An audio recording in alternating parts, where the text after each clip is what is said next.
Good morning, everybody, and welcome to the morning routine. It's Tuesday morning, September the 5th, 2017, the day after celebrating Labor Day, and it's the back to work today. We should be celebrating back to work day. Why don't they have that on the calendar? That would be a obvious addition to any calendar. If Monday is Labor Day, Tuesday should be labeled back to work day. So, although the amount of work that I did yesterday around the house, today is actually get a break day because, sometimes, office work is a lot more relaxing than housework for sure. So I don't know, but I hope you guys had a fantastic Labor Day. The weather around the eastern side of Pennsylvania cooperated. So wherever you are, I hope the weather was nice and you enjoyed the day. I, of course, was planning on yesterday morning doing the morning routine and then going right back to bed to get us some extra sleep. And that did not happen because the passage of wisdom yesterday got me so stinking excited and cranked up. As soon as we were done here, boom, I was up and running outside doing not really running. I don't do that. But moving, doing things. So got up, I closed the pool, got that done. That was awesome. Then I was working on a bunch of other stuff around the house. Then I had the great pleasure of some family stopping by on the way through town. I got to see two of my young nephews that I don't get to see very often, and they are awesomely cool. Growing up quite tall. Taller than that. Maybe, I don't know. But they were getting pretty tall. They were pretty cool, so I got to see them. And then I got to experience something that I've never done before.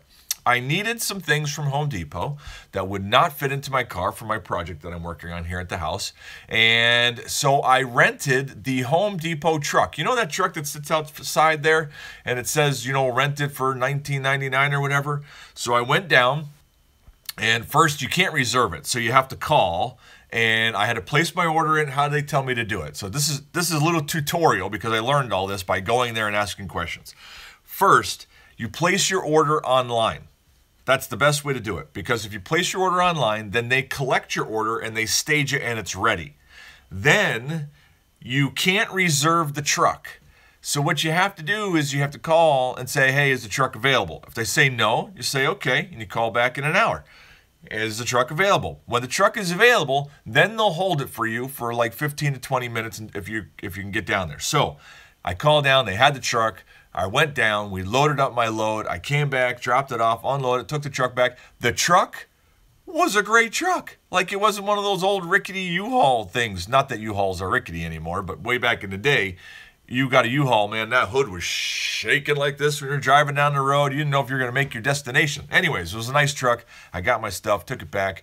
It was fantastic. Great experience. Thank you, Home Depot. I am, I'm very satisfied with the experience. Let's say that. So we got a bunch of work done, which is good. So I hope your guys' day was as productive. So some stories for you today. First story. This just shows you, one, what technology can do, and two, the difference of how things are in different parts of the world. Okay? So this is an interesting story. So here's the main, not the headline of the article, but the subheadline. You may still be waiting for pizza delivery by air, but in Rwanda and soon in Tanzania, drones are already in the air and doing much more important work. And that's the part that I'm saying. Here in the U.S., drones aren't being used for delivery quite yet, but we're waiting for it, and we keep hearing how we can get pizza delivered and groceries delivered and toys and things, batteries from Amazon delivered. Listen to this story. One, how it's being used, and two, isn't it amazing that it's actually working really well? A drone delivery center in Rwanda is the first in the world to make medical deliveries on a national scale.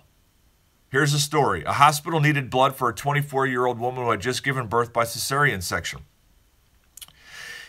In the next, what was it? So the call went in. The drones delivered 7 units of red blood cells, 4 units of plasma, and 2 units of platelets. A drone delivered this to the medical center where this lady needed this blood.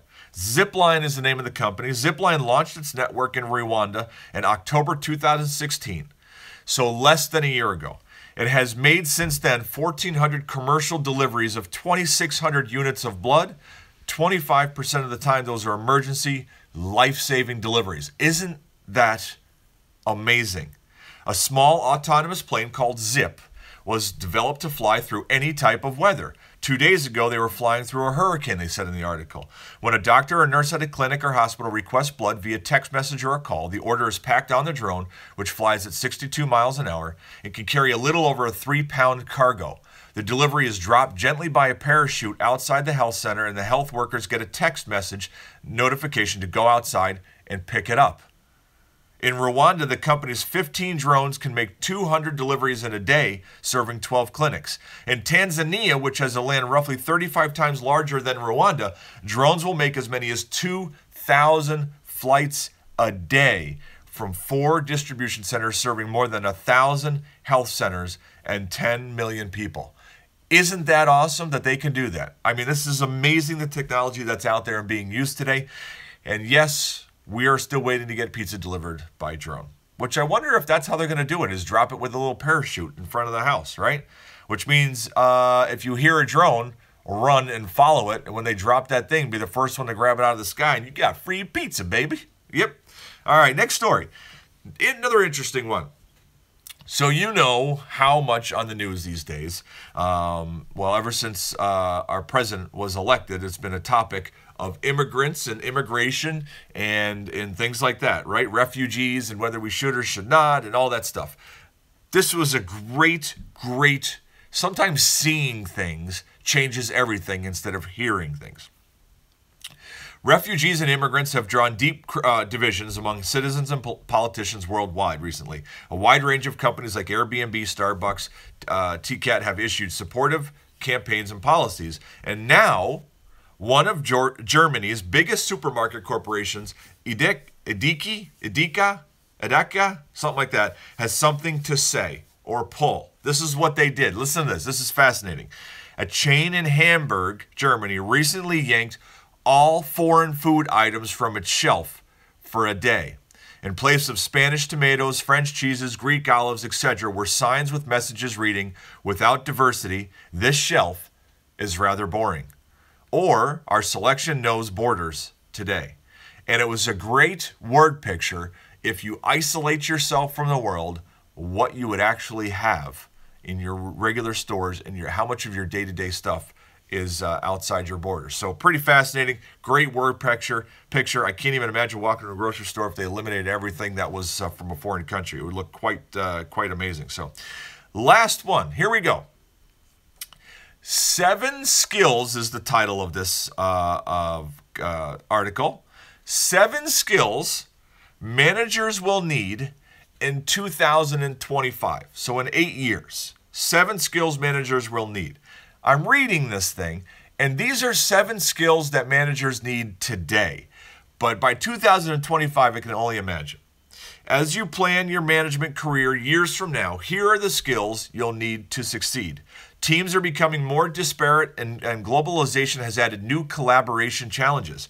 More millennials are taking on management roles. We're going to be living in an environment that is extremely adaptable and changing all the time.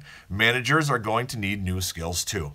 Here are the skills. Are you ready? These are great. Adopt these in your life now. Don't wait. Technology management skills. Now, that sounds like whatever, yawn. Of course, technology. Well, listen to this. Managers will need to not only be comfortable with embracing technology, but they'll also have to be adept at managing the changing relationship between people and emerging tech. Right? So example, you're working in a workplace and all of a sudden people have cell phones and they're looking at their text and stuff in the middle of working and in the middle of a boardroom meeting. Well, a manager is going to need to know how to do that. That was a couple years ago. Imagine what tech will be in the next 8 years. You're going to have to know how to manage those type things. Next, out-centric leadership skills. I'm the leader and you will listen to me approaches aren't going to work. Focusing on developing the people and teams around them to be active and valued contributors. That's the whole thing. So the change is going to be, instead of do what I say because I say it, it's focusing on developing the people and teams. Next, soft skill assessment. The best employees are going to have strong critical thinking and creative problem-solving skills as the pace of the workplace continues to accelerate. A good manager and leader is going to be one who can identify those skills in hires and how to harness those. Next, the RWE focus. Companies will adopt more elements of results-only work environments. Effective managers will create environments that focus less on where and how people work, but which measure success based on results and output. This is a big one right now that a lot of old school managers are having a hard time with. Effective managers will create environments that focus less on where and how. It's always been about where and how. Always been. Now it's about results. Doesn't matter where they are.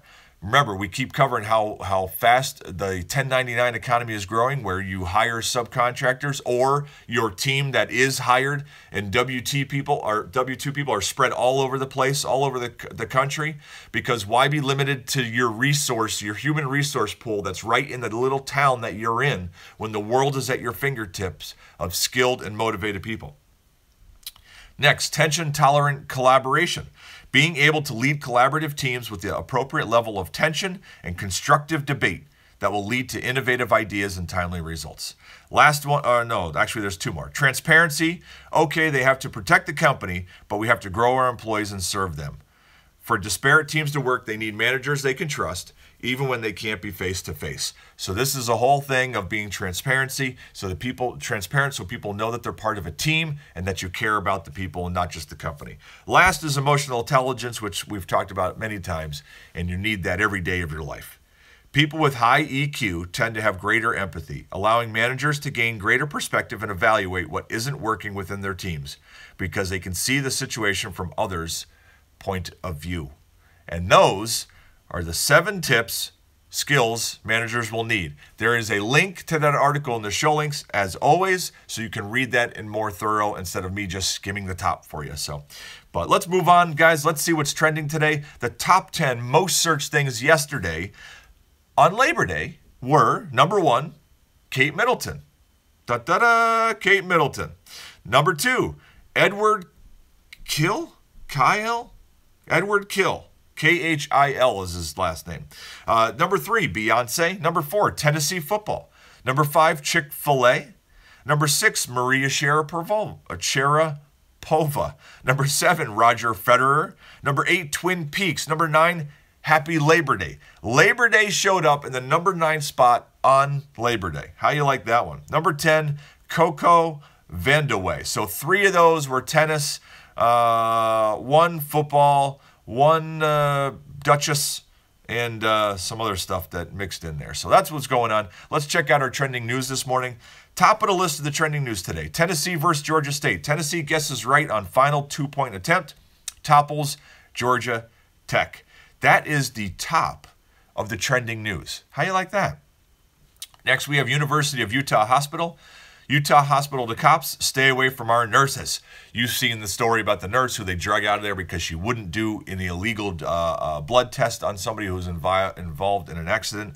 That was a big deal all over the news. Next, Barack Obama. Contents of private letter from Barack Obama to Donald Trump revealed. After that, we have Michelle Obama. Michelle Obama dresses as Beyonce for singer's birthday. Next, we have Malala Yousafzai. Malala raps Aung San Suu Kyi over silence on Rohingya. That's like code or something. You need a decoder ring to understand that headline. Wow. Next, we have the National Hurricane Center. Hurricane Irma strengthens Florida and Puerto Rico. Prepare. It's got a wide range path of where it's going. If it does hit Florida, it'll be like on Friday and into Saturday, so we'll keep an eye on that one. Next, deferred action for childhood arrivals. Trump to end DACA with 6-month delay. Next, we have James Mattis. Mattis warns of massive, overwhelming military response to North Korea after meeting with Trump. By the way, let me just go back 1 second. I just blasted past that last headline. Trump to end DACA with 6-month delay report.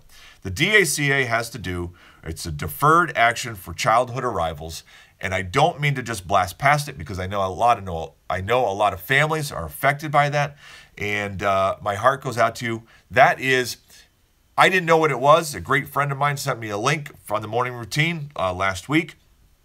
And I should cover that actually and explain it a little bit more. But it has to do with children who have been in the who came in with illegal parents but have lived here all their life, and some not all their life, but have lived here, and now they're deciding whether or not they have to leave because they're here illegally. So there's a lot to do with that. But last story, Rovio Entertainment. Angry Birds maker plans IPO that may value it at $2 billion for a game. That's amazing. Good for them. All right, guys, let's move on. How about a passage of wisdom? Passage of wisdom this morning. Let's see here. Where is my my note? Here we go. All right, today's passage of wisdom is part of one verse. It's not even a full verse. It's part of one verse. So, good morning, Dad. Hope you're having a great time in Norway. I can't wait to see you and hear about the trip. So, here's our passage of wisdom today, guys. It comes from 1 Samuel chapter 16, verse 7. Like I said, it's half of verse 7, the last half of verse 7. The Lord does not look at the things people look at. People look at the outward appearance, but the Lord looks at the heart. It's a great passage. It's a great reminder of what it is that we should see when we look. Now, I want to take this a little further. Let's read that one more time. The Lord does not look at the things people look at. People look at the outward appearance, but the Lord looks at the heart. I want to say that sometimes we don't even look at the outward appearance as in their physical look. You know, sometimes there is judgment that is made based on the way the person is dressed, the quality of their clothes, dirty, clean, car they drive, facial hair, not facial hair, short hair, long hair, teeth, whatever. It doesn't matter, right? So we look at the outward appearance. I want to add into that sometimes we look at the circumstance instead of looking at the heart of the people involved. Okay? I think that sometimes we could be put into a circumstance where we have feelings and emotions about the people that might be there, but yet we don't even know the people, or we don't even take the time to see them as people who have been created by God for a purpose. So, there's our challenge for today, to look at people and see their heart, and not by their physical appearance or the situation that we are in. And that is our challenge for the day, guys. So, let's pray. Let's get this day started. Father, good morning. Thank you for today, this Tuesday. Thank you for a great Labor Day holiday you gave us yesterday to celebrate and to take time to see family and friends and housework and whatever it is. Father, we thank you for this great day. We thank you for this passage of wisdom that you give us this morning. Help us today as we go through our day to see people as people that you have created intentionally and meant them for a purpose. Help us to see what that purpose is. Help us to be an encouragement to them in living out that purpose, and help us to remove the circumstances or the visual blocks or whatever that's in the way that keeps us from seeing them as magnificent creations of yours. Father, we love you and we thank you so much. Be with us today and keep us safe. Amen. All right, guys, that is a wrap. I hope you guys have a fantastic Tuesday. Thank you so much for being here. Don't forget the show links are at freedomconvo.com, morning show link, or they're on the Facebook and YouTube links. And on the podcast, I wish I could see all of you guys. I'm so glad to have the great podcast following, especially the large following in the UK all of a sudden. Like, where did that come from? That's amazing. So, but everybody have a great day. And until tomorrow morning, don't forget to be exactly who you were meant to be. I love you guys. See you tomorrow.